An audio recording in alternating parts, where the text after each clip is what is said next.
So I wanted to throw up another Watching the World Burn update. Let's just get this one going. Russian President Vladimir Putin has referred to his country's invasion of Ukraine as a war for the first time, and not merely a special military operation. In a press conference, Putin said Moscow was striving for peace and was open to negotiations to end the war. The president has long insisted that Russia was not waging war on Ukraine, and the use of the word to describe the conflict has effectively been outlawed. Now here's what he had to say. Our goal is not to spin the flywheel of military conflict, but on the contrary, to end this war. We strive for this, and we will continue to strive. We will strive for an end to this, and the sooner the better.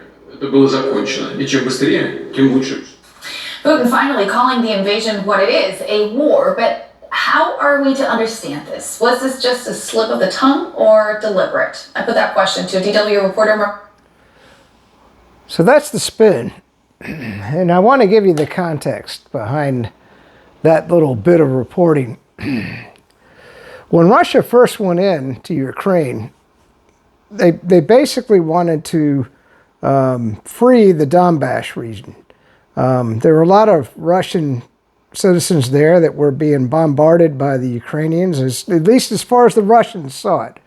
Okay, I'm not over there, and I tell you what, it's hard to filter through the whole propaganda. I mean, and I'm going to tell you what, here in the United States, our propaganda engine is in full force.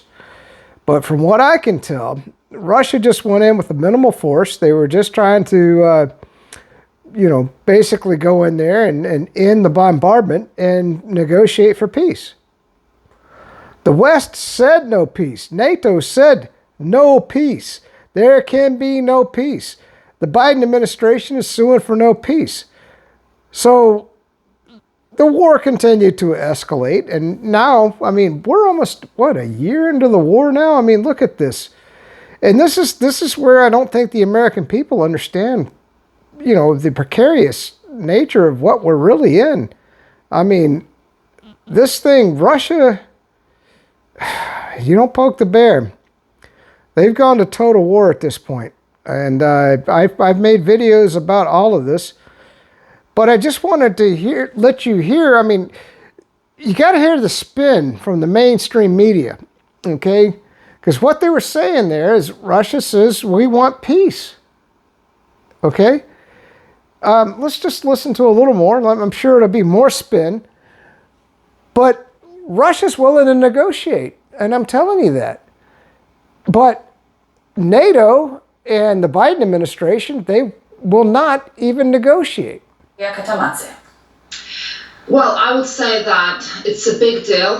Just to remind you, after Moscow introduced fake law legislation this March, the word war has been essentially made illegal to even be pronounced or written. Yeah, just more spin. I can't even watch this stupid shit from our media. Oh my God. But anyway, just watching the world burn, another video. But I will tell you this. I mean, if you fish around, you'll find lots of examples. If you want to read behind the lines, Putin is trying to come to a peace deal, and it's NATO and the United States and the Biden administration that will not negotiate for peace. And in the meantime, thousands of people are dying in Ukraine, whether it's on the Russian side or the Ukraine side. And I'll continue to kind of update you on the war. It wasn't, I mean, I couldn't get any good information on what took place over the last couple of days, but I will continue to keep you updated on that. So that's it. Peace out, stay free, and this is another Watching the World Burn update from That Cybersecurity Guy. Peace out, stay free, and good to live in the free state of Florida. I just thought that I was hoping that by listening to that, you could kind of read behind the lines, because they actually said the words that Putin is trying to negotiate for peace. And then they spin it. Do you see how they spin it? Okay, there you go.